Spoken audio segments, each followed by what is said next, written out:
Tamil சினிமாலே full கதை கேட்டு படம் பண்ற ஹீரோ அப்போ வந்து விஜயகாந்த் சார் இருந்தாரு. இப்போ விஜய் சார் வந்து படம் ஃபுல்லா இது பண்ணுவாரு. எனக்கு என்ன பிரச்சனைன்னா கதை சொல்ல வராது. நான் வந்து ஒரு 5 நிமிஷம் கேப்ஸ்ல தான் சொல்ல முடியுமோ இல்லையா, எனக்கு கதை சொல்ற நேரேஷன் திறமை எனக்கு இல்லை. நிறைய தடவை மிஸ் ஆச்சு. நானும் அவரும் விஜய் சார் வந்து சேர்ந்து படம் பண்ண வேண்டிய விஷயங்கள் 2-3 தடவை மிஸ் ஆச்சு. ஏவிஎம் ஸ்டுடியோவில் வேற ஒரு song recording night mid night 12 மணி. அப்போ அசிஸ்டன்ஸ் வந்து சொன்னார், சார் இவர் உங்களை பார்க்க வந்திருக்காரு அப்படின்ட்டு. வெளியில போனா மிஸ்டர் அஜித் நிற்கிறாரு, ஷார்ட்ஸ் போட்டுட்டு. அவருக்கு வந்து இது நான் டைரக்ட் பண்ணோட அப்போ ஒரு இன்ட்ரெஸ்ட் இருந்துச்சு.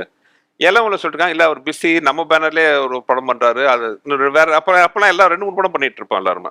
நானே கேட்குறேன், நேராக வந்துட்டார். ஒரு ஷார்ட்ஸ் போட்டு ஒரு டிஷர்ட், ஐ ஸ்டில் ரிமெம்பர். ஜி இது மாதிரி எல்லாமே பேசினேன், நீங்கள் முடியாதுன்னு சொன்னால் நம்ம ஒரு படம் பண்ணோன்ட்டு. எனக்கு அப்போ என்ன ஆச்சுன்னா, சரி விஜய் வந்து ஏன் 2 தானே சொல்கிறாரு, அப்போ நம்ம வேற ஒரு ஷூட் பண்ணிக்கலாம். அந்த படத்தை மிஸ்டர் அஜித்துக்கு பண்ணேன். அது உன்னை தேடின்னு ஒரு படம்.